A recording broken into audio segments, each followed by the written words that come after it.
Bonsoir à tous, heureux d'être avec vous dans votre émission préférée sur le cinéma 7e art. Nous recevons aujourd'hui l'un des plus expérimentés dans le domaine du cinéma au Gabon.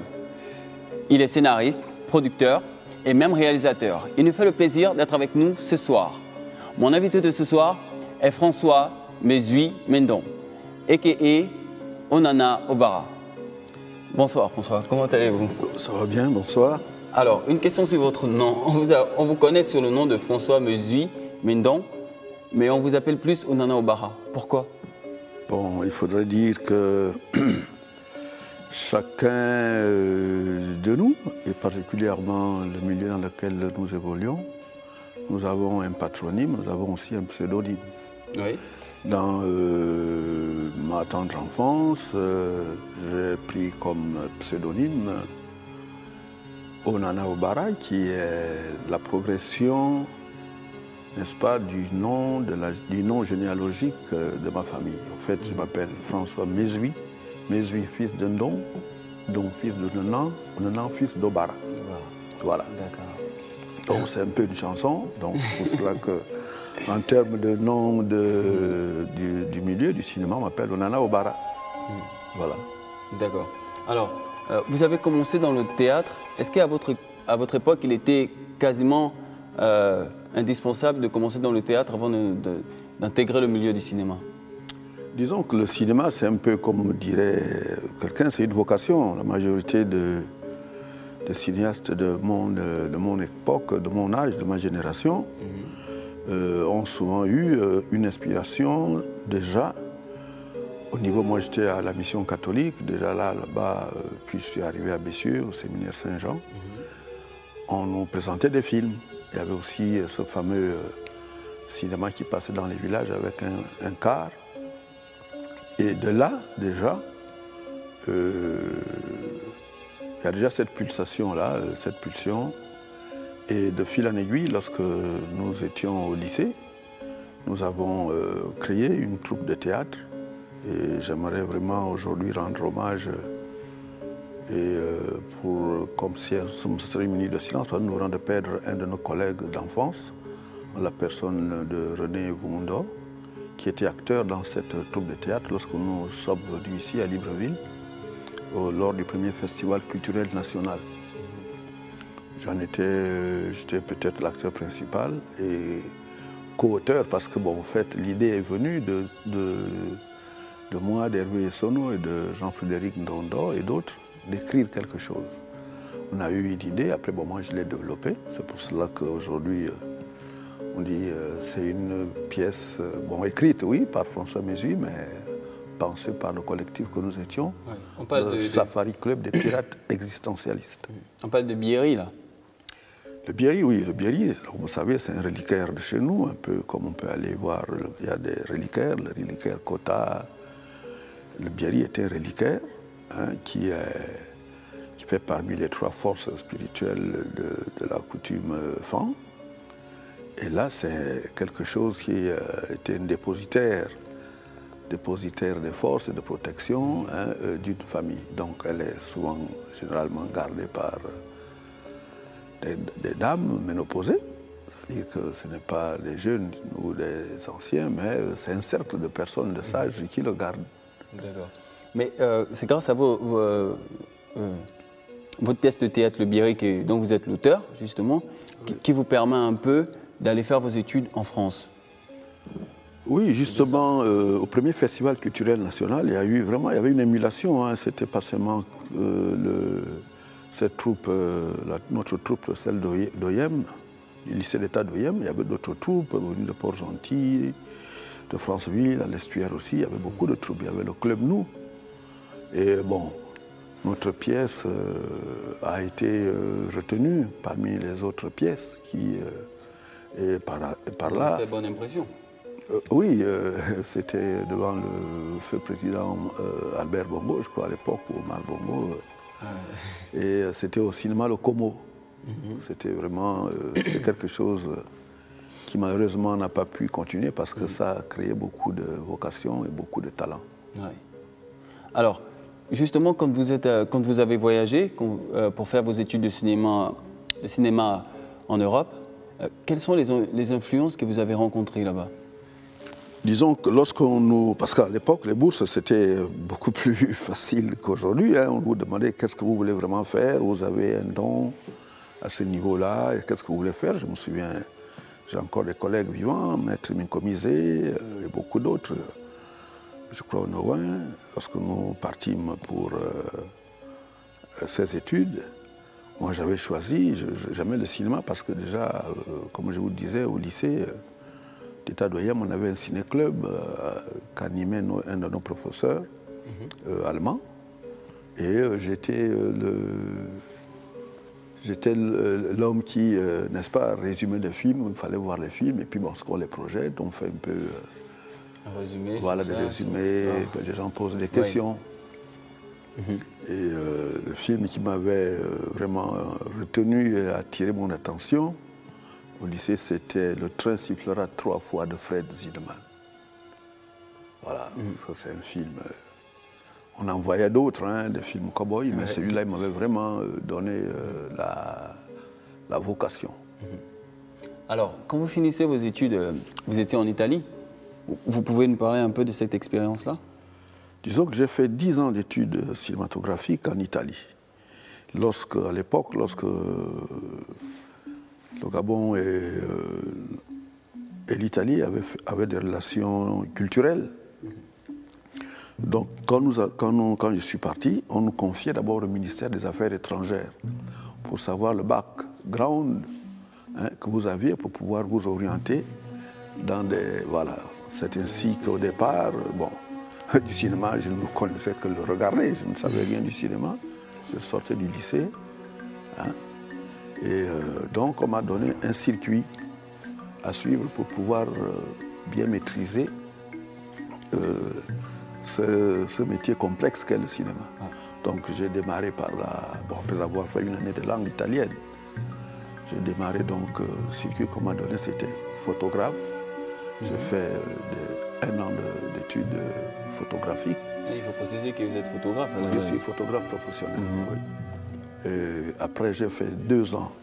Bon, j'ai fait des stages à Rome et à Milan. Et j'ai d'ailleurs travaillé dans une agence reliée au Saint-Siège, où j'étais photographe reporter. Et ensuite, j'ai fait 2 ans pour apprendre le métier de caméraman film. Pendant ces 2 ans-là, je venais faire mes stages à la RTG, où j'ai rencontré beaucoup des anciens, paix à leur âme, Benoît Métogué. Il y avait un coopérant vraiment qui a formé beaucoup en la matière, monsieur Launay. Et lorsque je reviens à la fin, lorsque j'ai le diplôme pour faire le film de fin d'études comme caméraman, j'ai eu la chance, n'est-ce pas, de filmer avec la belle NOL et la Coutan le premier tronçon du Transgabonais jusqu'à Njolé. Voilà. Alors, quand vous rentrez au pays, vous étiez basé, enfin, vous veniez en tant que pour pratiquer votre métier de caméraman. Disons, le métier de caméraman, mon objectif, je vous dis bien, lorsqu'on m'a donné le cursus pour mieux maîtriser le cinéma d'aval, d'amont en aval, les métiers, pour arriver à devenir un bon réalisateur, on m'a imposé ce circuit-là, au niveau en Italie. C'est-à-dire photographe, il faut que je sache ce que c'est photographie. Oui, c'est le mot grec, force graphène. Je vois. Puis voilà, progressif, caméraman. Ouais. Caméraman, maintenant, après, assistant réalisateur. Premier assistant réalisateur et réalisateur. Voilà. Et scénariste aussi. Alors, comment s'est passé votre retour au Gabon? Quand vous êtes entré, vous avez trouvé du travail immédiatement ou vous avez un peu galéré? Non, quand je rentre, notre grand frère, tonton Fifi, notre père du cinéma, il venait tout juste d'installer le Centre national du cinéma, la Villa 42, à ce qu'on appelait à l'époque la cité, pas de la démocratie, cité de la... Ça avait notre nom à l'époque. Enfin, l'ancienne cité de la démocratie. La cité du 12 mars. Le 12 mars. Voilà, nous étions logés à la Villa 42. Le président de la République a donné des moyens à Tonton Fifi et bureau. Nous étions là-bas.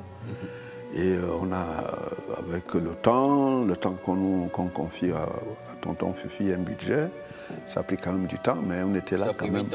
Voilà. Après, on a commencé par le matériel qu'il avait acquis à l'époque, c'était des caméras vidéo. Il y avait aussi des caméras film, mais puisque le film ne fonctionnait plus, parce que moi j'ai eu l'occasion de travailler comme caméraman en inversible à la RTG, parce qu'il y avait un laboratoire à la RTG de développement de films. Et voilà, donc après, lorsque on arrive, Tonton Fifi démarre une série. Cette série, malheureusement, qui n'a pas pu aboutir, mais il y a quand même des rushs. Ouais. C'était les vacances de Julie. Voilà. Les vacances de Julie. Oui. Bah, parlez-nous un peu de ce film. J'en ai entendu parler, mais ça n'a pas... le projet n'a pas abouti, en fait. Non, le projet n'a pas abouti parce qu'à un moment donné, on a tellement changé de support. On est parti de l'analogique au numérique, c'est-à-dire du film, du support film, à l'analogique, de l'analogique au numérique. Alors, si bien que des rushs faits sur le support film pour les retourner en analogique, c'était compliqué. Et puis bon, le budget aussi n'a pas suivi. Le budget n'a pas suivi parce qu'on a fait, je crois, 1 ou 2 épisodes sur cette série. Les vacances de Julie, c'était tourné à Lambaréné, à Pointe-Élise. À Pointe-Élise, au Lambaréné. Oui, en face d'Angomo. Oui, ça c'est chez moi. Okay. Alors, vous êtes reparti en formation pour maîtriser ce qui était nouveau un peu pour tout le monde, le numérique. Alors, vous étiez allé pour ne pas rester en marge de l'évolution, vous étiez allé pour vous perfectionner vous-même en tant que réalisateur et technicien. Oui, justement, je vous parle. Vous voyez, on n'a pas de l'évolution des supports depuis le commencement. Moi, j'ai commencé avec le support film. Vous avez commencé depuis. Après le support film, c'est le support analogique. Après le support analogique, il y a le support numérique. Et donc, ce stage, c'était un stage de perfectionnement que j'ai fait 3 ans à Paris, après les 10 ans passés de formation en Italie. Alors, j'ai aussi fait notre stage de scénarisation à Bordeaux, où j'étais avec M. Alain. Justement, on allait en parler. Allez-y, continuez. Oui. Ben, c'était un stage qu'on a fait, un stage, je crois, de 4 semaines, pour nous approprier des éléments basiques, n'est-ce pas, pour d'écriture. Parce que généralement, en Afrique, vous verrez bien que les films sont souvent des films d'auteur. Je prendrai l'exemple d'Henri-Joseph Koumba, de chacun d'entre nous, c'est-à-dire les films que nous avons eu à réaliser, sont en partie écrits par nous ou bien coécrits avec d'autres scénaristes. Voilà. Et ça vous a apporté un plus? Mais bien sûr, parce que bon, aujourd'hui, vu que notre industrie n'est pas vraiment encore organisée, on devient parfois des factotums, c'est-à-dire que quelqu'un peut être en même temps scénariste, réalisateur, pourquoi pas caméraman, des fois monteur, mixeur. C'est des choses qui arrivent. Alors, comment décririez-vous votre style de mise en scène? Disons que nous avons... Il y a ce que nous appelons aujourd'hui un peu l'ordre de la chaise. Bon, on s'amuse un peu à dire, il y a l'ordre des médecins. Nous sommes en train de créer l'ordre de la chaise. L'ordre de la chaise. Pour les réalisateurs, nous avons ce que nous appelons le sol. Parlez-nous un peu de cet ordre-là. Peut-être que ce n'est pas encore mis en place, mais ça a quand même chuchoté dans les couloirs. Vous pouvez nous en dire un peu? Oui, c'est-à-dire qu'aujourd'hui, lorsque les jeunes réalisateurs, nous avons trouvé des anciens et qui nous ont montré la praticité, n'est-ce pas, du métier sur le terrain. Hein, parce que bon, c'est bien, on revient de l'école, c'est bon, mais la pratique du terrain est quelque chose de fondamental et de basique. Donc, il y a des systèmes. Bon, il faut savoir gérer, par exemple, un triangle. Je vois qu'ici, vous avez 3 caméras, mais elles sont un peu alignées comme pour nos fusiliers. Bon, vous voyez, sur d'autres trucs, voilà, on aurait pu mettre une derrière. Bon, mais c'est pas comme c'est un plateau. C'est tout à fait normal. Mais par exemple, lorsque nous parlons tous les deux, si nous étions 3, ce n'est plus la même chose. Si nous sommes 4, ce n'est plus la même chose. Encore plus, si l'un d'entre nous se déplace, c'est ce qu'on appelle le plan au sol. C'est-à-dire savoir gérer les regards, les déplacements et les positionnements des acteurs quand ils s'interpellent entre eux. C'est quelque chose de scientifique. Ce n'est pas un hasard. Il faut Oui, c'est ça. Tout ça. Oui, c'est de... Un truc très technique. Oui, très technique et très mathématique. Et surtout aussi pictural, parce que c'est des tableaux qu'on dessine.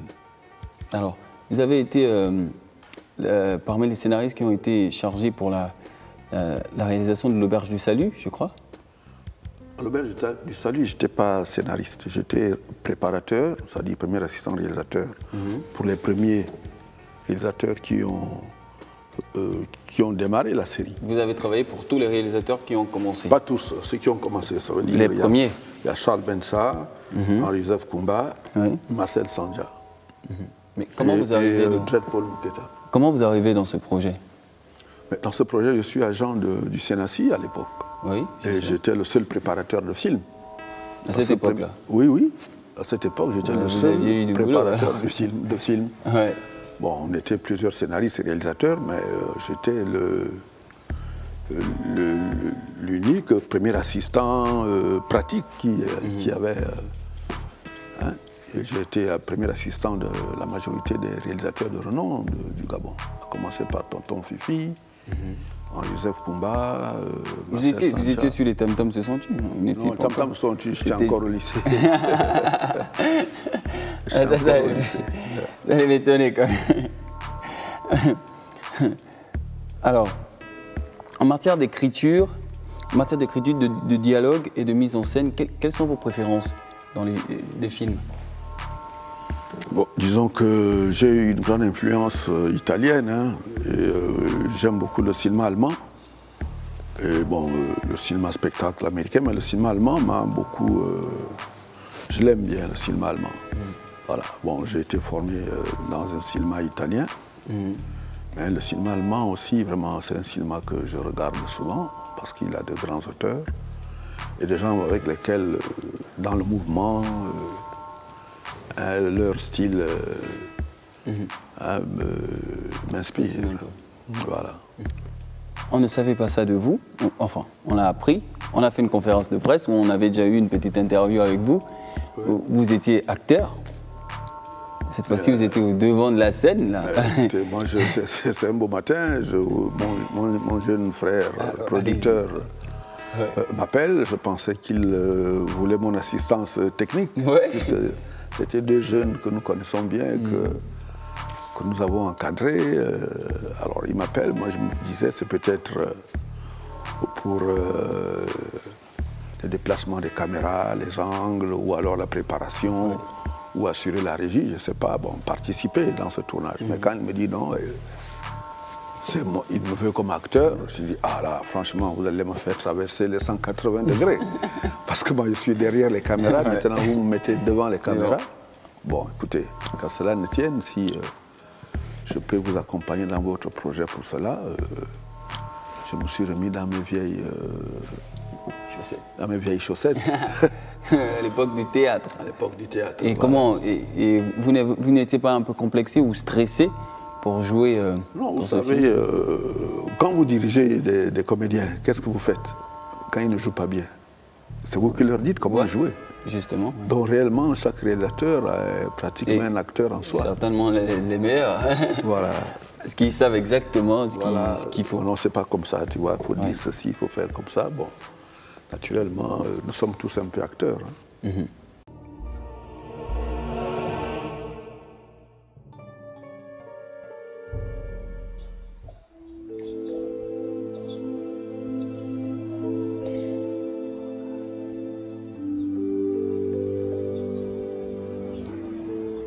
Ah, frère Gaëtan, comment vas-tu?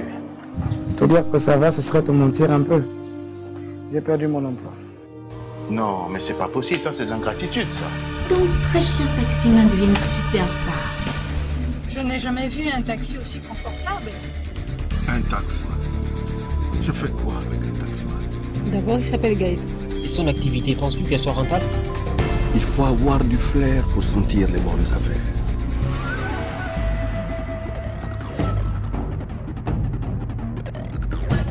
Waouh.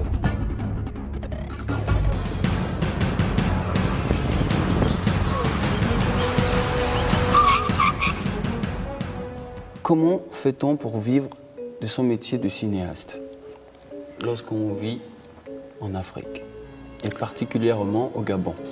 Bon, le Gabon a cet aspect de particulier, c'est qu'il y a deux genres de... Il y a un cinéma qui est un cinéma, qu'on peut dire un cinéma administratif, c'est-à-dire un centre national du cinéma appelé aujourd'hui l'IGIS. l'IGIS, oui. Lorsque l'État donne des bourses, n'est-ce pas, à la majorité d'entre nous, moi, Henri Joseph, Marcel, ceux qui avaient, je crois peut-être Paul aussi, ceux qui avaient eu l'occasion d'avoir des bourses, c'est pour que derrière nous revenions travailler dans ce centre de cinéma pour pouvoir pas seulement faire des films d'une manière, des films seulement au niveau du cinéma, mais organiser, n'est-ce pas, le cinéma dans toute sa plénitude. Je crois que lorsque dernièrement j'ai assisté à l'installation de M.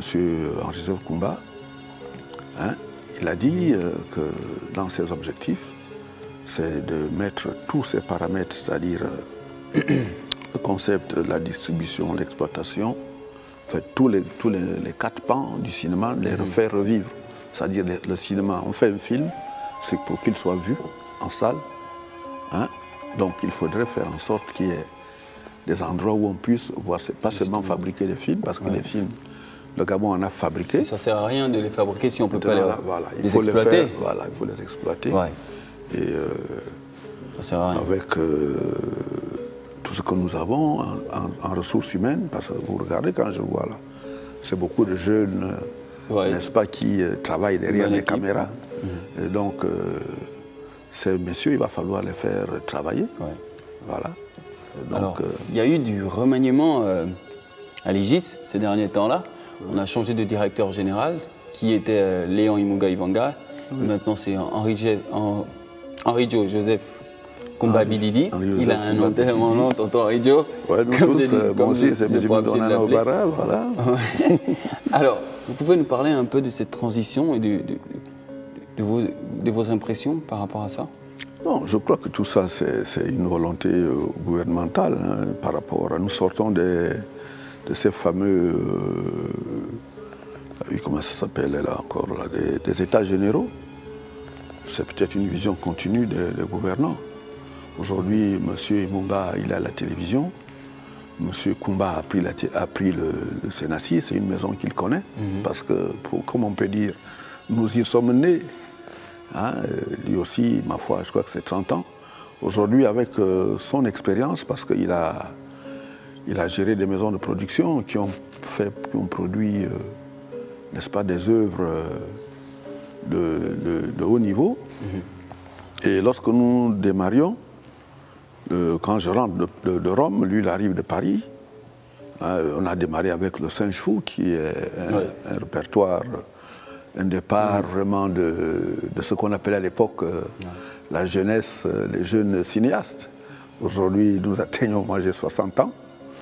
Donc, voilà, ça fait longtemps. Et nous devons pouvoir... Il ne faut pas laisser mourir la flamme. Oui. Parce que la retraite n'existe pas dans nos métiers de créateurs. Hein, parce que ce sont des œuvres de l'esprit. Oui. Maintenant, il va falloir que nous nous concertions et qu'on sache, avec le peu qu'on a, ce qu'on peut faire, hein, et avec qui on peut le faire. Et pour le faire, voir, n'est-ce pas, au public qui en attend vraiment énormément. Ben oui, on en attend beaucoup de l'IGIS. Voilà. Bon, on est arrivé au terme de notre émission. Oui. Malheureusement, on n'a pas eu assez de temps pour poser toutes les questions, mais ça va, c'est pas grave, on reviendra de toute façon. C'est pas... Ici, c'est la maison de tous les cinéastes. Quand ils ont un truc à dire, ils peuvent toujours revenir. Donc, on va peut-être se quitter avec une dernière question culte ici, on demande toujours aux invités, avant de partir, quels sont vos projets d'avenir? Bon, disons que mes projets, les créateurs, mes projets d'avenir, je suis sur 3 projets. Je suis sur 3 projets. Un projet individuel, hein, où j'ai déjà trouvé des fonds, une part de fonds. Le prochain film que je souhaite vraiment tourner, c'est l'Ultime Sacrifice. C'est un peu un long métrage dans la série de la lutte contre les crimes rituels. Voilà. J'ai déjà un financement qui m'a été donné par Altesse Couture, la maison Altesse Couture, gérée par Mademoiselle Ngomo, Madame Ngomo, s'il vous plaît. Et donc, maintenant, là, je suis en train de refaire une recherche de financement pour, n'est-ce pas, définitivement caler mon budget, qui avoisine les 40 millions. Quand même, c'est pas rien. Voilà. Bah, on espère que ça se passera bien alors. Bah, écoutez, c'est la lutte. On vous souhaite bonne chance. Ok. On se reverra toujours. Donc, on vous dit à tous bonne soirée. Merci d'avoir été avec nous. Monsieur Onana Obara, Sean Kevin Mori, on vous souhaite bonne nuit. Merci.